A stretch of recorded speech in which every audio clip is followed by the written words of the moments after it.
Rania membekap dan mencekik Alia hingga tak bernyawa. Setelah makhluk yang ada di tubuhnya keluar, Rania kembali sadar.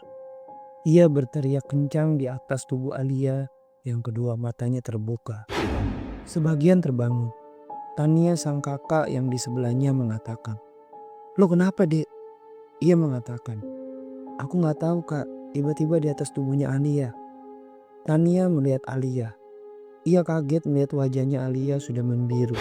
Tania lalu membangunkan teman-teman yang lain. Ajeng terbangun. Ia mengatakan, "Ada apa?" "Alia, Jeng.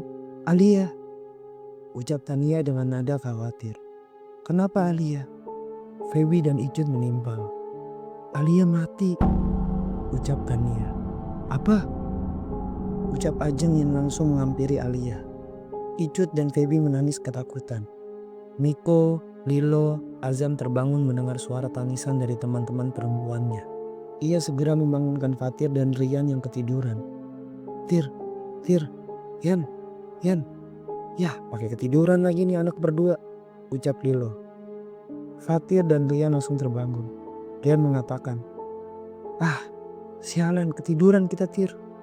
Mereka semua melihat Ajeng yang sudah menangis di dekat Alia. Rian mengatakan, "Jeng, Alia kenapa?" "Alia udah gak bernyawa, Yan."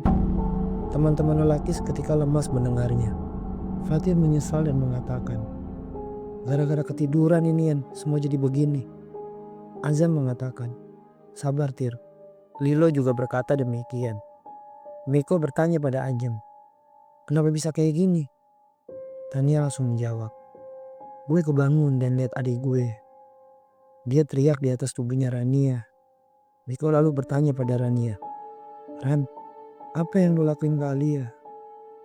"Gue sama sekali gak tahu dan gak sadar. Pas gue tidur, gue dengar ada suara yang bisikin ke gue. Dia bilang, 'Bunuh sekarang.'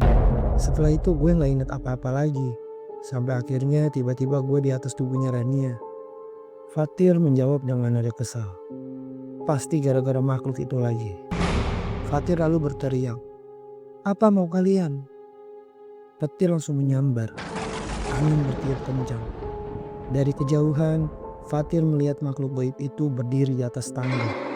Lalu seketika hilang. Fatir mengatakan pada teman-temannya, "Gue harus ke atas lagi." "Loh, mau ngapain, Tir?" ucap Rian. Fatir mengatakan lagi, "Ada sesuatu yang harus kita ambil. Lo inget gak? Kita nungguin foto album itu. Dan soal lukisan ular naga itu." Rian mengangguk. Miko dan Lilo demikian. "Gue pengen tahu lebih dalam dua barang itu." "Udah, Tir. Gak usah. Cukup.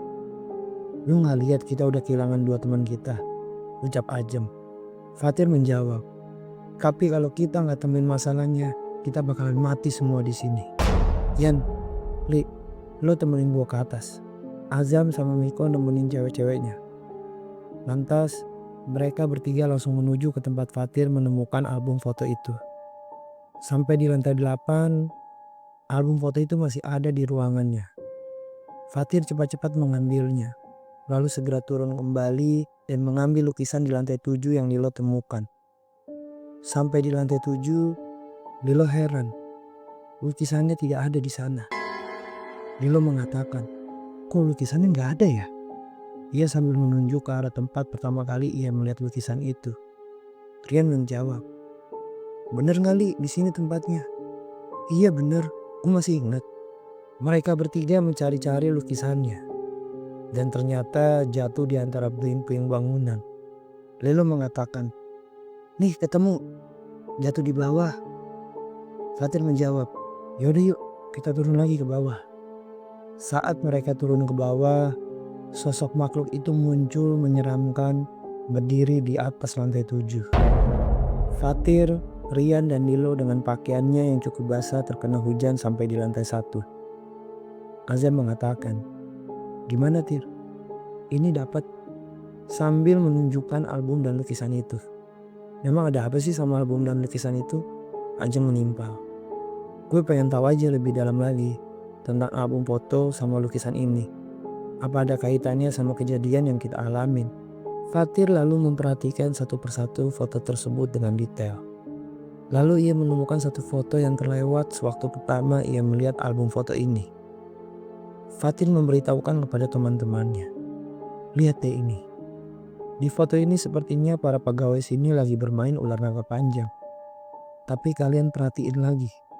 Wajah mereka semua tampak nggak ada yang senang. Semuanya datar." Fatin mengambil foto itu, melihatnya lebih dekat. Ajeng mengatakan, kayaknya di belakang foto ada tulisan deh." Fatir segera membalikkan foto itu. Ternyata memang benar, ada tulisannya. Dan tulisannya adalah, "Kalian harus mati." Seketika Rania lagi-lagi kesurupan. Ia memandang teman-temannya dan mengatakan, "Mainkan lagi permainan itu." Icut menjawab, "Kamu jahat, kamu ngebunuh teman-temanku." Emosi yang diiringi tangisan. "Kami tidak akan memainkan permainan itu." Makhluk itu langsung mengaum, dan beberapa bangunan banyak yang berjatuhan.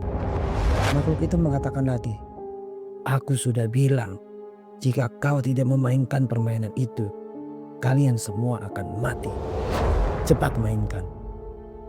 Kemudian makhluk itu keluar dari tubuh Rania. Permainan mau tak mau kembali dimulai dengan Tania dan Rania yang masih menjadi gerbangnya. Kini yang berbaris tersisa 9 orang. Saat mereka sedang bermain, Tania kaget melihat Azam yang sedang menggendong makhluk menyeramkan. Ia memalingkan pandangannya sebentar, lalu melihat lagi. Ternyata tidak ada. Ketika lagu permainan ingin selesai dan salah satu temannya, Azam yang tertangkap, Tania tiba-tiba menundukkan kepalanya. Dengan rasa cemas, ia perlahan menaikkan kepalanya.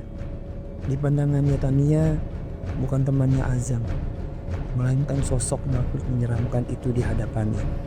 Tania langsung berteriak dan menjauh dari teman-temannya.